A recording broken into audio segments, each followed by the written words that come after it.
My music, my mission. Music is in my history and in my bones. This is my dad, and this is the 6-in-1 Club in Tunbridge. Back in the 1970s, my dad was a promoter with a pioneering spirit and brought live ska and reggae music from Jamaica to this little venue in this little town in Tunbridge.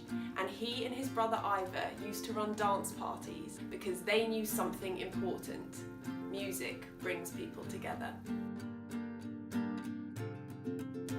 When I was at school, my friends used to take the mickey out of me because I knew all the lyrics to every single pop song. They used to joke, "Laura goes home and studies all the words." And they were right.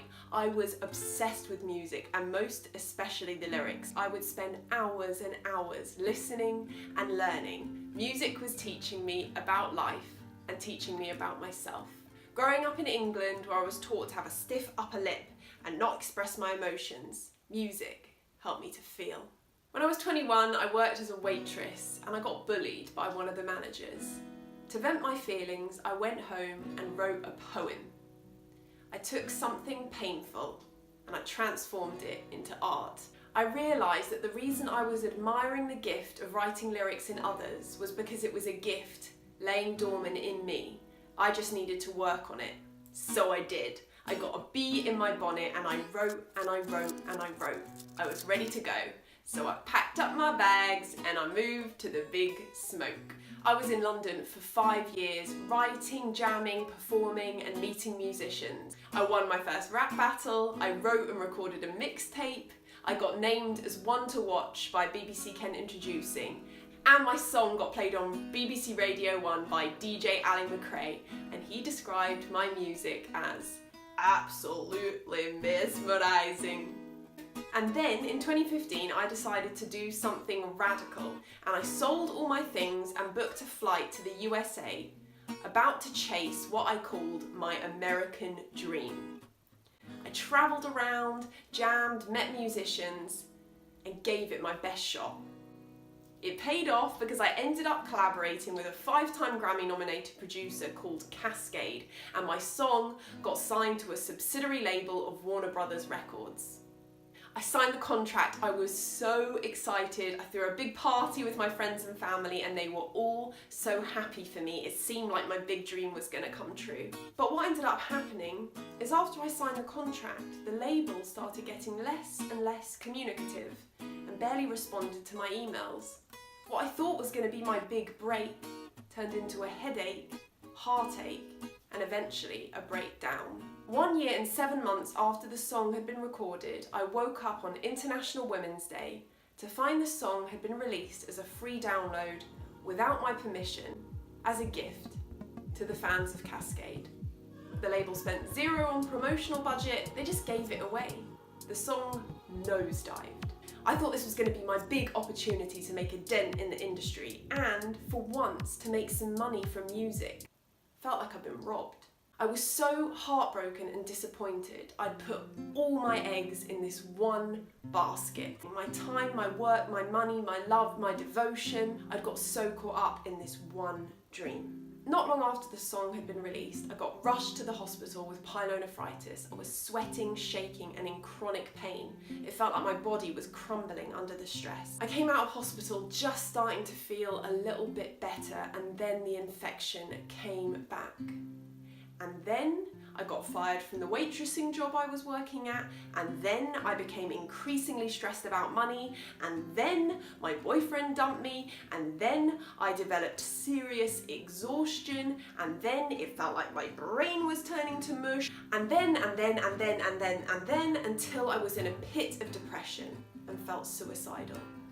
I wanted to get out of here. I was in emotional, physical, and spiritual pain.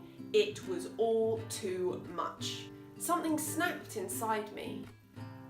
Even though I felt like I'd lost everything, I still had my beating heart and my friends and family who loved me. The pain had stripped me back to my foundations. The pain had stripped away all the bullshit. First of all, I thought, I am never making music again because music hurts.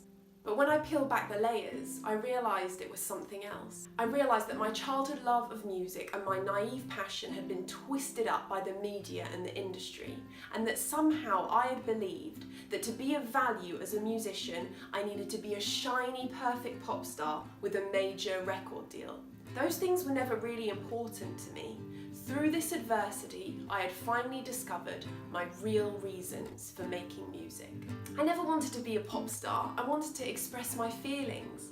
I learned that when I express how I feel, it makes me feel better. And when I share it with others, it makes them feel better. Reason 1, self-expression. To heal it, you have to feel it. I realised that I don't care about making a hit. What I care about is if my song hits you in the heart. I make music to connect with others. Reason 2, connection. We're all in this together. I discovered how strong I was. If I could go through this, I could go through anything. I learned that although I couldn't control what life threw at me, I could always control how I responded. And from now on, I was going to respond from a place of self-love and self-respect, and I was going to share that love and respect with others. Reason 3, self-empowerment. I create my own life. With these new reasons, I am ready to record and release music again. The time is now. 2 years ago, I bought a guitar and decided it was finally time that I learnt to play. The night I brought it home, I started to strum and I wrote my first song, all on my own. No studio, no producer, no fancy beat. Just me in my bedroom, expressing how I felt. I was reclaiming my own power to create. Slowly but surely, my confidence started coming back. First of all, I wrote a lot of sad songs because I was really sad.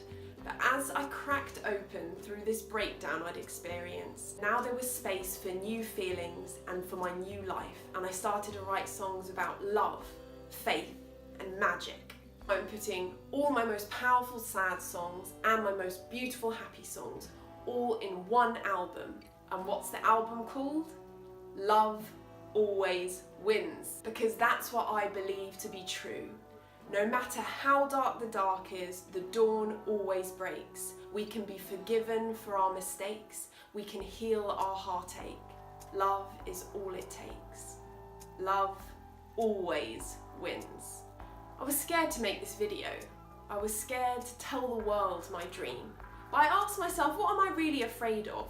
I'm afraid of being humiliated and ashamed. But the pain of hiding and not doing what's important to me is a lot more painful than a little dash of shame. So I'm making my album for me and for you, with these 3 reasons as my foundation: self-expression, connection, and self-empowerment. Just like my dad's ska and reggae nights back in the 1970s, my album can bring us together. On the 5th of November 2018, I will be travelling up to Nottingham for my first recording session with multi-instrumentalist, musical virtuoso producer Peter Beardsworth. I am so excited. I can't wait to bring the songs that I wrote in my bedroom to you.